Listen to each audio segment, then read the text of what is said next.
Good evening and welcome to the Snakebite. I am James Simpson. This is Carl Van Gelder. A lot of great sports news to report on. Men's soccer picks up a W. Women's volleyball snaps their 4-game streak, and both cross-country teams perform strong at the FSU Invite. All that and more on today's episode of the Snakebite.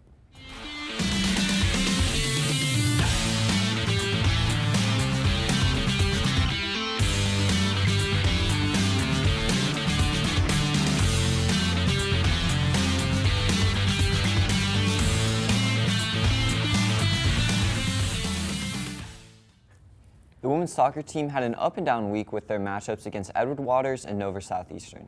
Against Edward Waters, the Mocs exploded offensively with 4 goals off of 38 shot attempts, which is the 3rd most in a game in school history.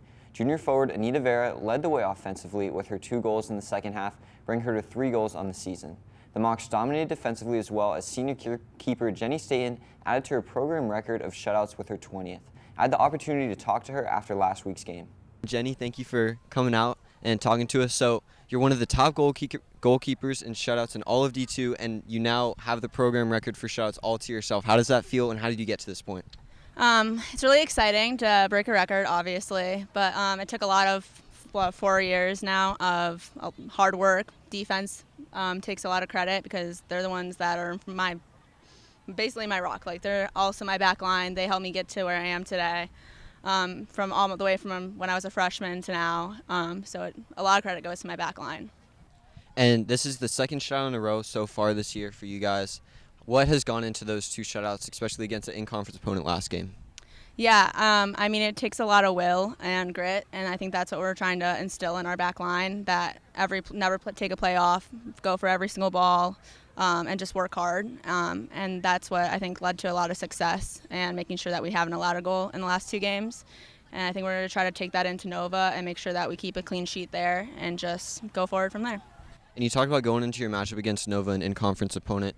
How are you guys really looking to push through this in-conference schedule that's coming up with this momentum that you guys got in the last 2 games?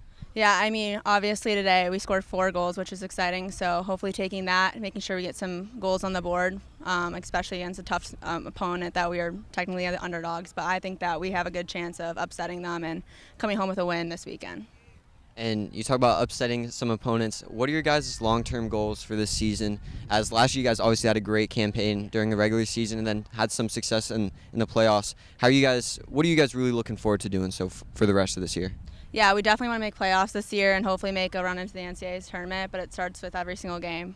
Winning conference would be great, but obviously it takes every game, a win on points and wins on the board every time. So really making conference tournament is the first step. Awesome. Thank you, Jenny. Yeah, of course. Back to you guys. Florida Southern looked to carry this momentum into their in-conference matchup at Nova, but fell apart, allowing 3 goals on 10 shots and only having 6 shot attempts of their own. They currently sit 9th in the conference following the loss with an in-conference record of 1 win and 2 losses and an overall record of 5 wins, 4 losses, and 1 draw. The Mocs will face off against the 6th in-conference St. Leo at home Wednesday and away Saturday against 5th in-conference Rollins. Men's soccer prevailed over tough in-conference opponent Nova Southeastern this past Saturday in what was a nail-biting victory that came down to the very last seconds. The matchup was back and forth from the start of the game, with each team trading blows but not getting any quality opportunities, leaving both teams even going into the half. Once halftime hit, though, the entire game changed as a torrential downpour began and was followed by an hour-long lightning delay. When the games resumed, both teams played much more aggressively, with the Mocs having the upper hand for the majority of the second half in what ended up being a defensive battle. There were only 3 shots on goal in the entire game, but the Mocs made sure to capitalize on their final one.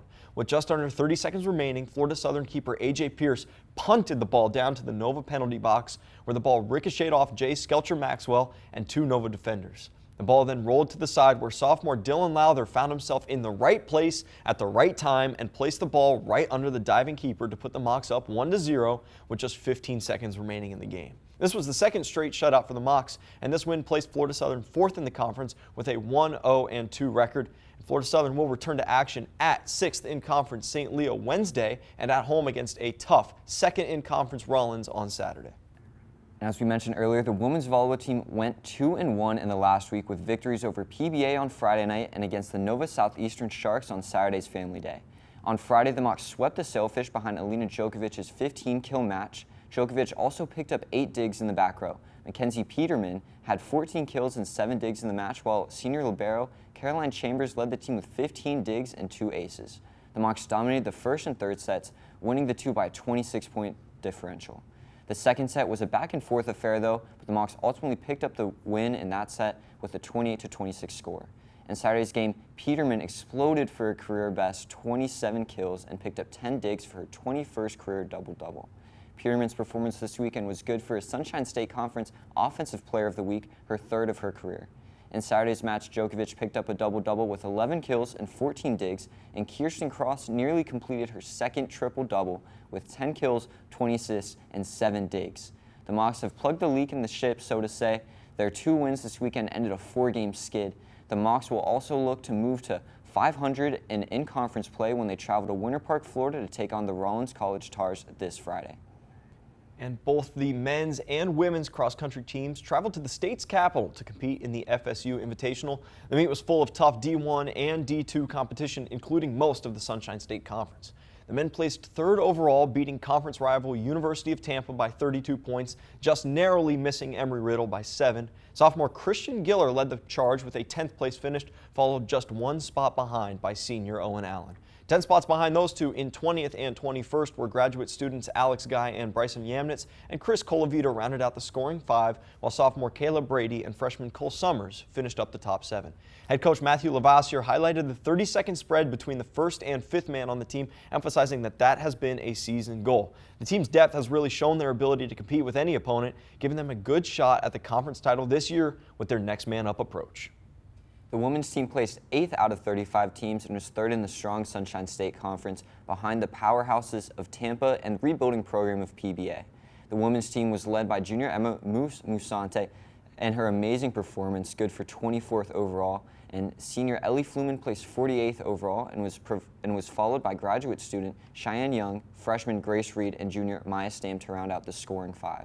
Freshman Emma Nails-Torchino and Kira Mothershed finished 6th and 7th on the team, with another freshman, Emma Pfeiffer, a 10th of a second behind Mothershed.